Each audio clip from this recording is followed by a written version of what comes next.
Assalamu alaikum, barkanmu da dawowa a cikin darasinmu na gaba.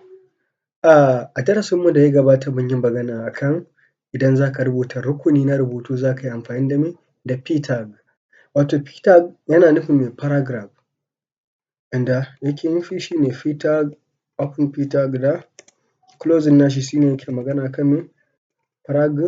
paragraph. Abin da yake nufi kenan.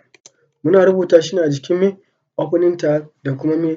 Closing tag na p, wato element na p, shi ne wannan shi ne paragraph da kuma yadda ake rubuta shi a HTML. To amma ga shi duk da cewa mun rubuta, kula wannan rubutun namu mun yi shi me?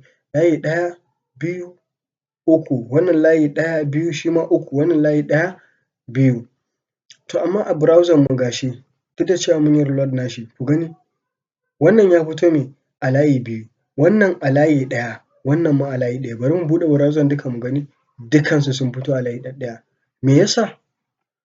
Amma kuma ga shi a jikin me? A jikin notepad namu ga shi me? Layi uku ne, layi uku na farko, rubutu na biyu ma layi uku ne, na uku kuma na ƙarshe layi biyu ne. To abin da ya sa shi ne, wato p-tag idan muka yi rubutu da p-tag yacce muka rubuta body nan yanda muka rubuta shi ne haka zai fito.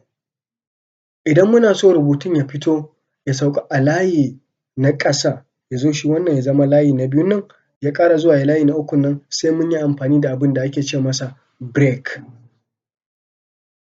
Wato break, yanda ake rubuta break idan ba ku manta ba na ce muku akwai wasu tag ɗin da ba su da me? Closing tag, daga cikinsu akwai me? Akwai break, wato BR haka tag ɗin yake, da BR kawai za ka sa shi a cikin me? Open tag. Kana nufin cewa me? Idan ya zo shi wannan layin, idan ya rubuta wannan shi ne misalin paragraph namu na farko, sai ka ce masa in ka sa break sai ka ce to ya sauko ƙasa ya ƙarasa sauran rubutun. Yanzu bari in yi saving nashi mu gani.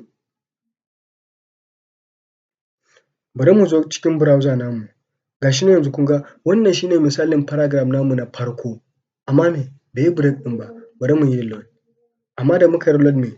Ga shi nan ya dawo me? Da ya karanta sai me? Sai ya sauko ƙasa, kun gani? Sai ya sauko ƙasa, amma lokacin da ba break fa bai yi ba. To da muka rubuta a wannan darasin namu na yanzu shi ma bari mu sa masa break mu gani, BR. To bari mu yi saving,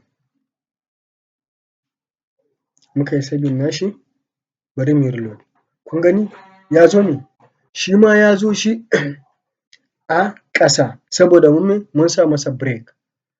Kun gani ko da na rage wannan ɗin ga shi nan layi uku a yacce na rubuta, yanda na rubuta shi a nan layi ɗaya, biyu, uku, haka ya zo a browser me? Layi ɗaya, biyu, uku, wato rukunin rubutu na farko kenan. To na biyu ma bari in sa masa break, BR idan ba ku manta ba, don sai in sa me? BR. Don a nan shi ma me? Bari in sa masa BR hakan nan. To kun gani dukansu na sa musu break, sai in zo nan sai in yi me? Sai in yi saving nashi, na koma browser na yi me? Na danna reload, kun gani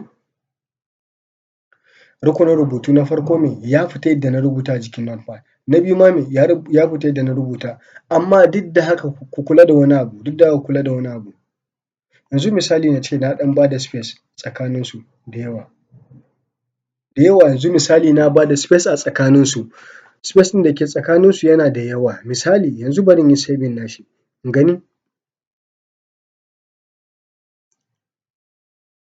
amma duk da haka babu space ɗin da ya ƙaru, space ɗin da paragraph yake zuwa da shi, shi ne kawai ya zo da shi.